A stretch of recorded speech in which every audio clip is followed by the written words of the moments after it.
programa está de volta e agora a gente vai falar sobre liderança. Você pode participar ligando para o 0 operadora 11 3337 4005. Eu vou conversar com a Heloísa Capelas, que é especialista em desenvolvimento humano. Tudo bem, Heloísa? Tudo bem. Boa tarde. Boa tarde. Prazer te receber aqui, viu? Muito obrigada. Muito obrigada. Heloísa, a primeira coisa que eu gostaria de te pedir é para que você definisse para nós o que é ser um líder. O líder é aquele que vai para frente. Ele vai para frente e vai na frente. O líder é aquele que aponta o caminho. Essa é a definição mais simples de um líder.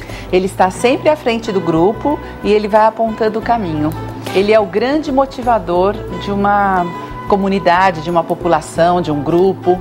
Agora, existem pessoas que têm características já desde criança, desde a escola, desde os grupinhos que você faz para um trabalho, que a gente olha e a gente fala, nossa, essa pessoa tem espírito de liderança. Essas pessoas têm mais facilidade em se tornar líderes ou só essas pessoas vão se tornar líderes? Elas têm mais facilidade de se tornarem líderes, mas não são só elas, né? As pessoas sempre me perguntam se uma pessoa tímida, uma pessoa introvertida pode ser um líder.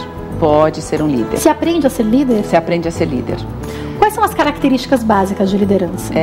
Bom, para nós, o primeiro passo é saber quem você é. Autoconhecimento. Autoconhecimento. É básico, assim, você precisa saber quem você é.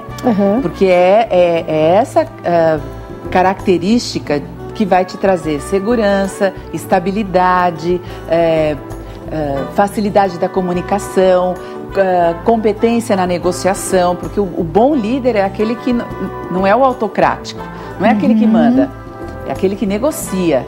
Aquele que consegue unir os seus interesses com o interesse do grupo. Se o grupo está satisfeito, trabalha, funciona melhor, né? Esse é o líder. Então, a competência de negociação, ela precisa estar atrelada à sua autoestima. Se você não tiver sua autoestima estabelecida, você está com muito medo de perder. Se você tem muito medo de perder, você entra na competição. Se você entra na competição, é a tua vontade que vai prevalecer. Então, é a sua vontade, não é a do grupo. Agora, aproveitando a sua fala e chegando aí nesse ponto, Heloísa, eu queria que você falasse para nós sobre homens e mulheres. Lideram de forma muito diferente? Diferentes. Aliás, homens e mulheres fazem tudo diferente, porque eles são caracterizados diferentes, né? Em termos de quantidade de neurônios, em termos de onde os neurônios estão, onde os neurônios estão mais alojados na mulher. Então, onde consegue se concentrar melhor, como consegue tratar com os outros, tudo isso diferencia. Hoje, graças à neurociência, nós estamos começando a conseguir entender a guerra dos sexos e que a gente não precisa guerrear, né? As mulheres, de um modo geral, tendem a querer ou a exigir que os homens façam algumas tarefas ou tenham alguns comportamentos que não é da natureza masculina. E aí ele não faz. Para de querer que ele assista o jogo de futebol prestando atenção no que você está falando, que isso não vai acontecer. Aliás, pare de deixar ou impedir que ele assista o jogo de futebol. Pelo amor de Deus, deixa ele assistir o jogo de futebol, né? Vai pro shopping, deixa ele assistir o jogo de futebol. É isso, não dá para pedir para o homem ficar vendo vitrine com você. E também não adianta pedir para sua esposa não ir para o shopping center fazer compras, também porque ela vai ir, né? Ela irá. O que você pode é controlar o seu cartão de crédito, mas que ela irá fazer compra, ela irá. E não dá para fazer esse pedido. Então, assim como nós temos características diferentes, em todos os lugares, nós também lideramos diferente. Isso não quer dizer... Qual é a diferença? Não quer dizer, pode falar, que um seja melhor que o outro. Isso não quer dizer que um seja melhor que o outro ou que tenha um perfil, né? Uma mulher não consiga, por exemplo, ser uma presidente, né? Nós já sabemos que consegue. Então, é possível desempenhar a tarefa. Tanto homem como mulher, por exemplo, um homem pode... Não ter os filhos, ele não gera o filho, mas ele pode perfeitamente educá-lo. Ele pode criar o seu filho sozinho, por exemplo. Né? Claro. Não é, ele precisa de uma mulher ou falta de mulher. É sim, assim como a mulher sozinha, a criança vai viver a falta do pai. É na mesma proporção. Então, mas ele pode. Assim como a mulher também pode ser uma grande executiva, uma empresária ou uma presidente da República. Por quê? Porque antigamente era, né, a gente entendia como lugares masculinos. E as funções, elas podem ser exercidas tanto por um como por outro. De maneiras diferentes para chegar no mesmo resultado. Como eles vão fazer é diferente. Como eles farão é de um outro jeito. Agora, o metabolismo é diferente, portanto, o jeito de pensar, o caminho cerebral é diferente. Portanto, as ações serão diferentes. Já já eu vou te perguntar sobre esse homem e essa mulher, mas agora me surge uma dúvida que é com relação aos liderados. Homens liderados por mulheres ou mulheres lideradas por homens. As pessoas, de um modo geral, têm mais facilidade ainda de aceitarem líderes, gestores, chefes, homens? Tem. Mesmo as mulheres? Mesmo as mulheres. Isso são paradigmas que a gente ainda está em processo de mudança, claro, né? Nós estamos num processo. Felizmente, existem já algumas grandes mudanças, mas nós estamos ainda num caminho de mudança. Então,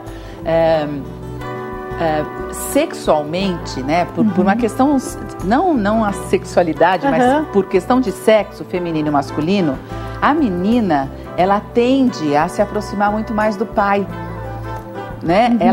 A feminilidade, o feminino é construído pelo masculino.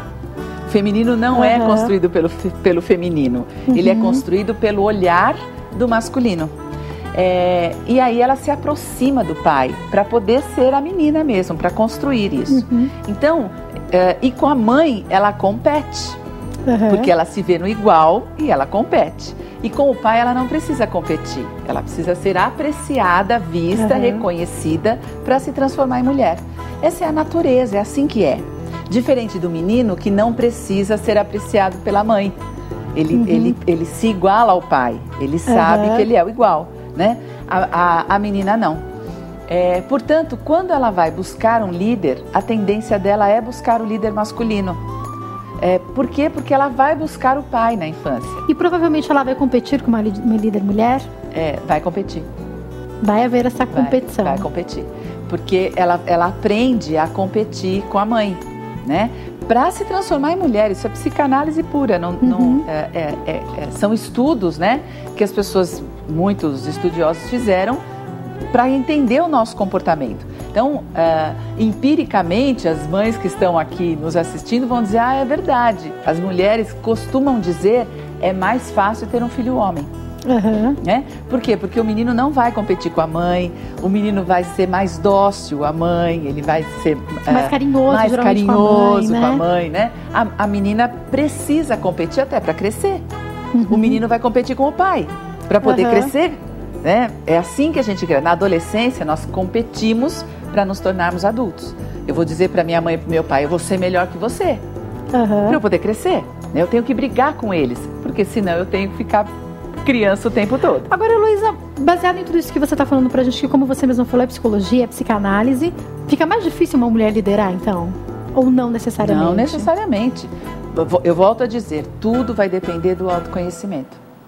Se a mulher sabe de tudo isso, se ela pode olhar para a história dela e ver como é que ela se construiu dentro de um paradigma.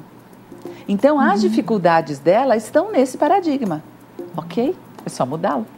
E também ela vai saber, sabendo de tudo isso, ela vai ter já mais ou menos uma ideia de como lidar com homens e mulheres que ela lidere, né? Exatamente isso. Então, ela vai conseguir compreender a competição, ela vai se dar conta quando é que ela está competindo, o que é que naquela mulher está fazendo ela ficar nervosa, ansiosa, querendo destruir aquela parceira.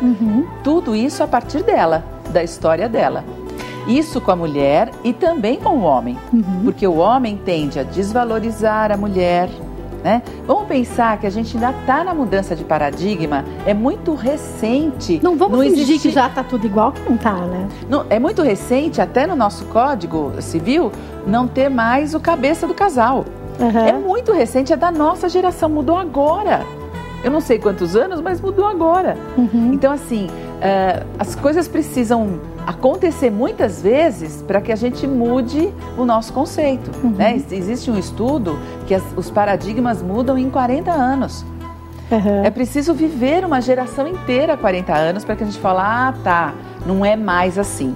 Mas nós estamos ainda muito recentes. Eu tenho 55 anos, eu tenho uma mãe viva que era dona de casa. Então, toda a minha formação é que o líder da casa era quem trazia o dinheiro. Era o meu pai. A minha mãe era a pessoa fraca, a que tendia a obedecer. Ela arrumava muito caso, mas ela tendia a obedecer porque ela não tinha poder econômico.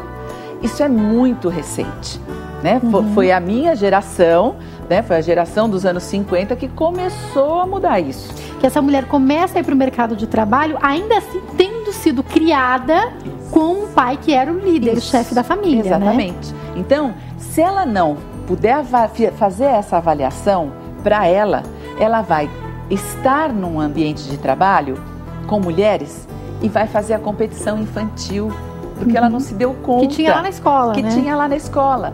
Ela vai preferir o pai como um líder, né? Ela vai preferir um homem porque é mais fácil relacionar com o homem. Homem não tem aquelas chatices da mulher. Não, tudo isso é só paradigma da nossa criação autocrática e machista.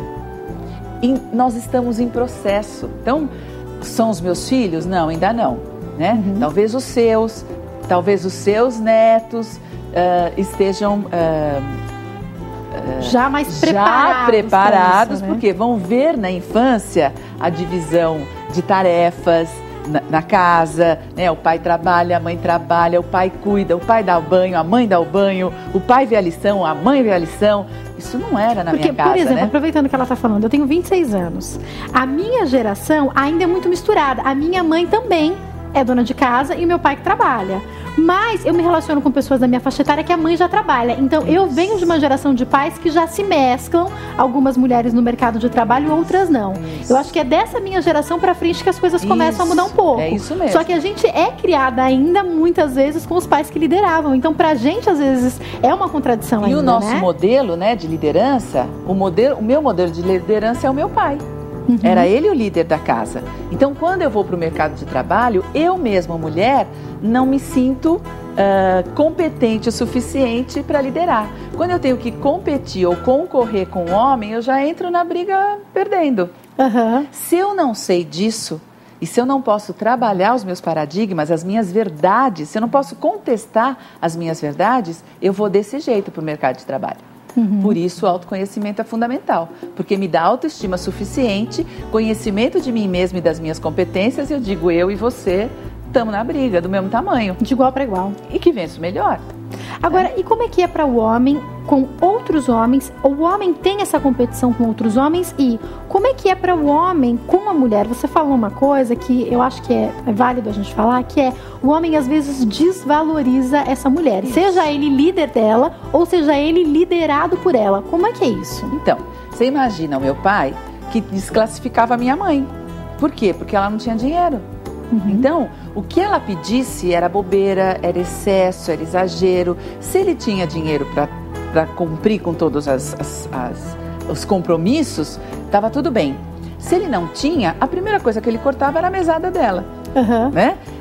E ela, como mãe do passado, abria mão de tudo dela em prol dos filhos e em prol do marido. Então, o meu irmão, né? Os meus irmãos, nós vamos aprender o quê? Que a mulher tem menos valor, né? E que quem manda é o homem. Nós vamos crescer com essa verdade, porque o que acontece na infância, como nós construímos o mundo na infância, ou melhor, o mundo que construíram para nós na infância, porque a gente não constrói na infância, é o mundo que a gente leva para a vida adulta, porque essa é a verdade, é o único mundo que eu conheço. Então eu vou para a vida adulta dizendo, bom, homem é que manda. E se eu sou um homem, ele tem a tendência a desvalorizar a mulher, né? Ou ele vai para o oposto, por exemplo, um pai que é líder, mas ele é muito agressivo, muito estúpido, muito grosseiro, é um agressor infantil, a criança se apega à mãe, né? E aí a mãe acaba sendo uma vice-líder, mas lidera, porque ela lidera na proteção. Tem homens que falam que a mãe é uma guerreira, que a mãe é... Que talvez seja isso que aconteça, né? Aí esses homens tendem, lá na vida adulta, a valorizar a mulher. Por quê? Porque aprenderam a valorizar. Tudo vai dessa criação que tiveram. Tudo vai depender. Agora, nós ainda estamos num paradigma que o homem manda e a mulher ainda é menos e vale menos. E isso no mercado de trabalho ainda existe. A mulher ainda ganha menos que o homem. Isso. A gente fala que já está ali, mas não está. Os mesmos cargos, todo ano sai pesquisa nova e todo ano a gente vê que as mulheres continuam ganhando menos. Ganhando menos para fazer a mesma função. Na mesma função, as mulheres ainda ganham menos. Eu tenho mais perguntas para te fazer. Daqui a pouquinho eu quero falar contigo sobre a questão dos sentimentos. As mulheres têm a tendência na vida a expressarem melhor os seus sentimentos. Isso ajuda ou piora na hora de liderar? E os homens têm tido a coragem de expor melhor o que eles sentem? Daqui a pouquinho você vai explicar isso pra gente. Mais dicas de liderança para você. Já vou continuar conversando com a Heloísa Capelas, que é especialista em desenvolvimento humano. E ainda hoje no nosso programa tem artesanato. Daqui a pouquinho a gente aprende a fazer um chaveiro em tecido com Catiane Gobi, que é artesã. E já a gente vai falar também sobre como superar as rotinas do casamento com a Tatiane Berta, que é psicóloga. Eu vou para o intervalo, fique com o Jornal Toda Hora, daqui a pouco eu tô de volta.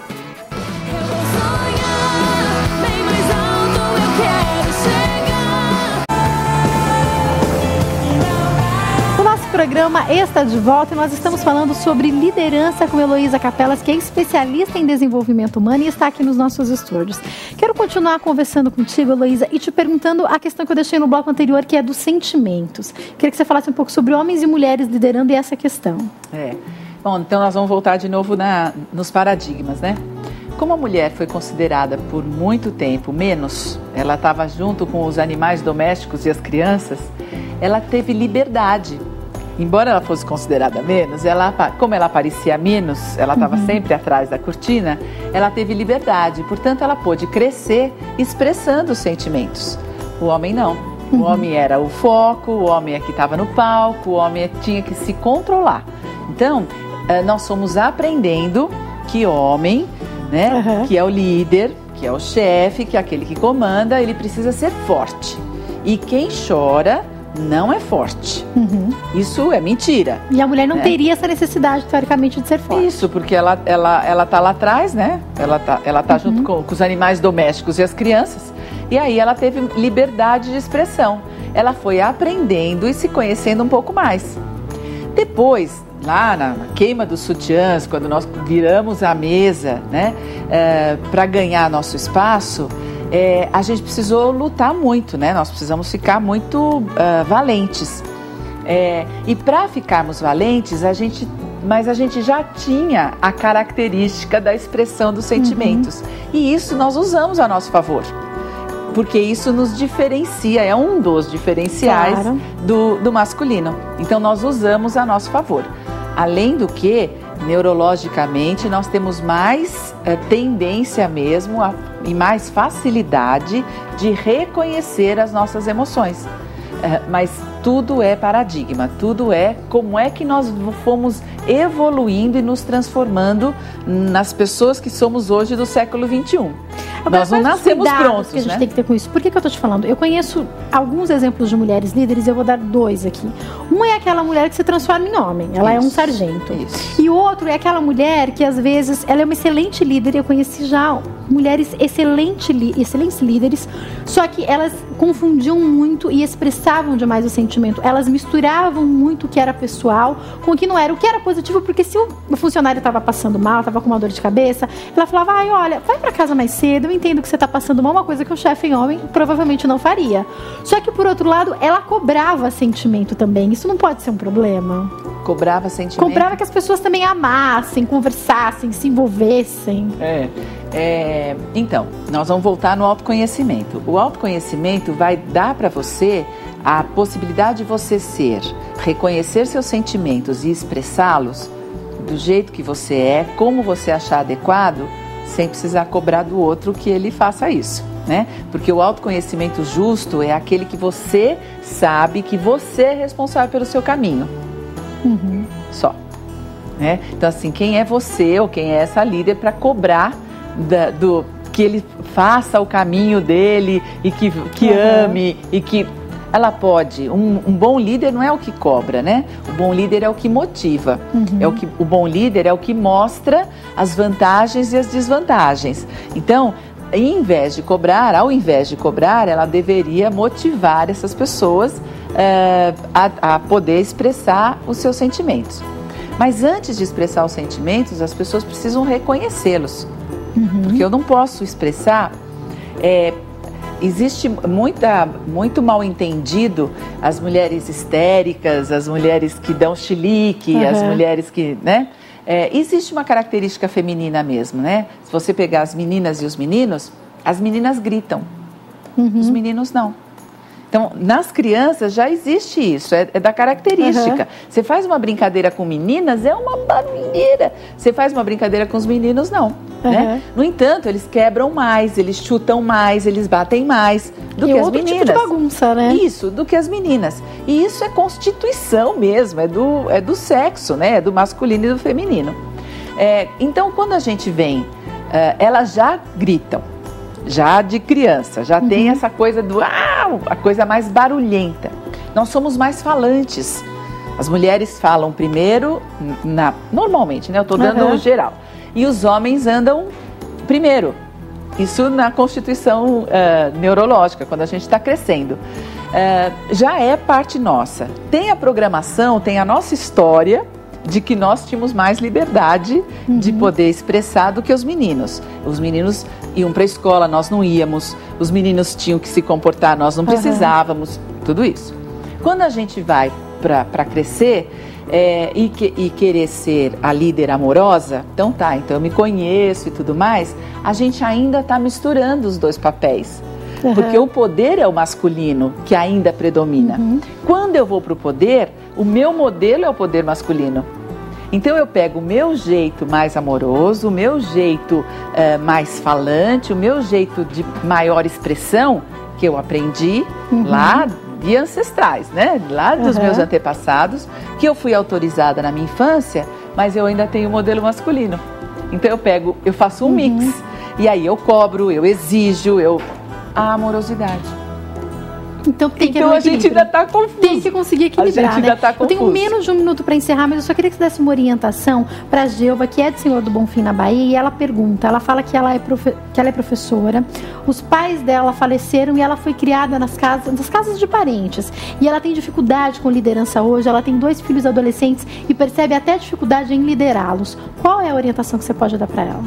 Então, a minha orientação é que você vai fazer um trabalho importante de rever tua história e poder perdoar essa história. Porque o líder muitas vezes não consegue fazer mudanças porque não consegue deixar o passado no passado. Ela está ainda vivendo a história de estar cada vez na mão de alguém. Procure ajuda, né? Procure ajuda. Muito obrigada pela sua participação, viu? Um beijo grande para você. E quem quiser entrar em contato com a Heloísa, telefone 0 operadora 11 3832 3050, 3832 3050, e o site é o www.centrohoffman.com.br, www.centrohoffman.com.br. Tá passando aí para vocês. Mais uma vez, obrigada, viu, Heloísa? Foi um prazer te receber aqui. Muito obrigada. Uma boa tarde. Uma boa tarde. E agora é hora do nosso artesanato.